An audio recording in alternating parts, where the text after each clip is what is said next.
이스라엘 자손이 요단 저편 해돋는 쪽 곧 아르논 골짜기에서 헤르몬 산까지의 동쪽 온 아라바를 차지하고 그 땅에서 쳐 죽인 왕들은 이러하니라. 시혼은 헤스본에 거주하던 아모리 족속의 왕이라.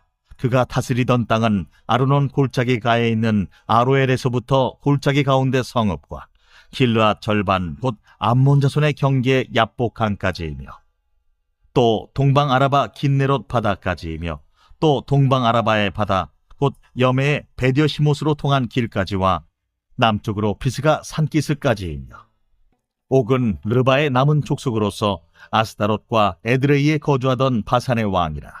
그가 다스리던 땅은 헤르몬 산과 살르가와 온 바산과 및 그술 사람과 마아가 사람의 경계까지의 길르앗 절반이니 헤스본 왕 시혼의 경계에 접한 곳이라. 여호와의 종 모세와 이스라엘 자손이 그들을 치고 여호와의 종 모세가 그 땅을 르우벤 사람과 갓 사람과 므낫세 반 지파에게 기업으로 주었더라. 여호수아와 이스라엘 자손이 요단 이편 곧 서쪽 레바논 골짜기의 바알가스서부터 세일로 올라가는 곳 한락산까지 쳐서 멸한 그 땅의 왕들은 이러하니라.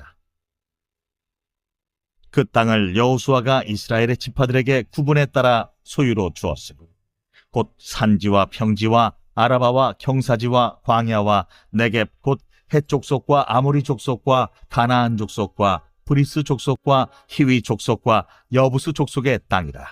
하나는 여리고 왕이요 하나는 베델 곁의 아이 왕이요 하나는 예루살렘 왕이요 하나는 헤브론 왕이요 하나는 야르뭇 왕이요 하나는 라기스 왕이요 하나는 에글론 왕이요 하나는 게셀 왕이요 하나는 드빌 왕이요 하나는 게델 왕이요 하나는 호르마 왕이요 하나는 아랏 왕이요 하나는 림나 왕이요 하나는 아둘람 왕이요 하나는 마게다 왕이요 하나는 베델 왕이요 하나는 답부아 왕이요 하나는 헤벨 왕이요 하나는 아벡 왕이요 하나는 라사론 왕이요 하나는 마돈 왕이요 하나는 하솔 왕이요 하나는 시므론 무론 왕이요 하나는 악삽 왕이요 하나는 다낙 왕이요 하나는 무깃도 왕이요 하나는 게데스 왕이요 하나는 갈멜의 용르암 왕이요 하나는 돌의 높은 곳의 돌 왕이요 하나는 길갈의 고임 왕이요 하나는 디르사 왕이라. 모두 31 왕이었더라.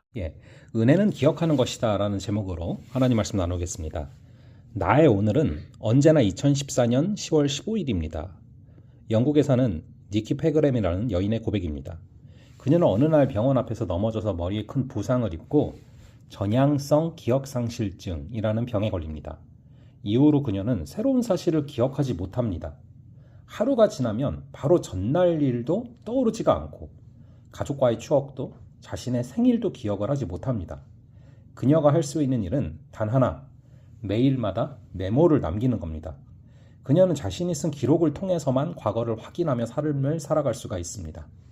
신앙생활에도 이와 비슷한 위험이 있습니다. 우리는 하나님의 은혜를 수도 없이 경험하지만 삶의 풍랑이 몰려오면 금세 두려움에 사로잡히고 원망과 불평이 쏟아집니다.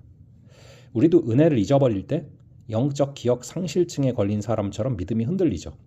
그래서 성경은 우리에게 기억하라 라고 거듭 명령하시죠.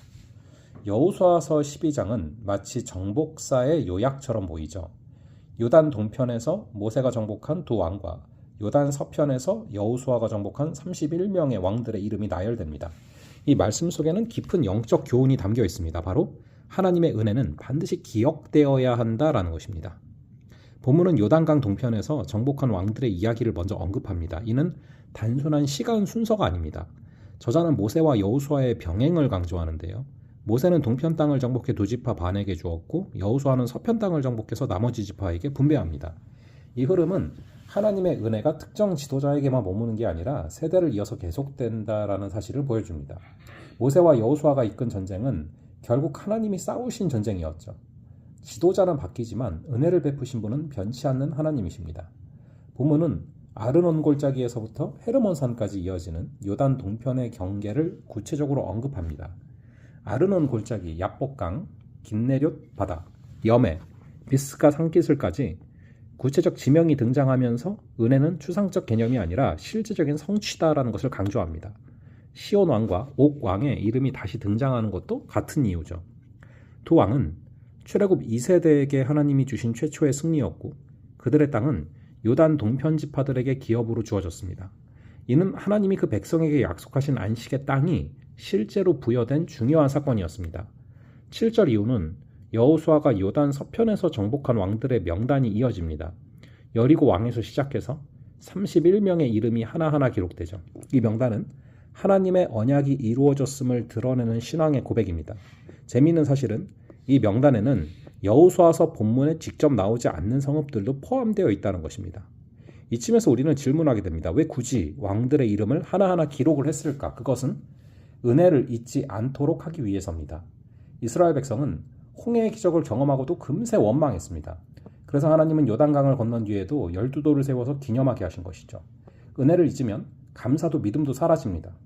여호수아서 12장은 은혜의 명단입니다. 이스라엘이 정복한 31명의 왕들의 이름이 기록된 것처럼 우리 삶에도 하나님이 베푸신 수많은 은혜의 항목들이 새겨져 있습니다. 병든 몸을 고쳐주신 은혜, 가정을 지켜주신 은혜, 자녀를 이끄신 은혜, 눈물의 기도에 응답하신 은혜. 여러분은 그 은혜의 이름들을 기억하고 있습니까? 은혜는 기록할 때 그리고 기억할 때 다음 세대로 이어집니다. 우리는 오늘의 은혜를 간증하고 전해야 합니다.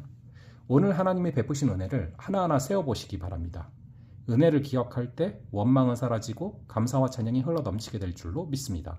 하나님이 허락하실 은혜를 붙들고 살아가시는 귀한 하루 되시기를 간절히 바랍니다. 잠시 기도하겠습니다. 아버지 하나님, 은혜는 기억하는 것임을 깨닫게 하시니 감사합니다. 아버지 하나님께서 베푸시는 그 은혜를 우리가 잊지 말게 하여 주시고 변치 않는 하나님을 바라보며 걸어가는 귀한 하루 되게 하여 주시옵소서. 은혜가 추상적 개념이 아니라 실제적 성취임을 우리가 다시금 깨닫게 하여 주시고 은혜를 기억할 때 감사도 믿음도 회복되는 역사를 허락하여 주시옵소서. 오늘 하루도 우리가 주께서 베푸신 은혜를 기억하며 원망은 사라지고 감사와 찬양이 흘러넘치는 귀한 역사를 허락하여 주시옵소서. 감사드리옵고 이 모든 말씀을 주 예수 그리스도의 이름으로 기도합니다. 아멘. 그럼 또 다음번에 뵙도록 하겠습니다.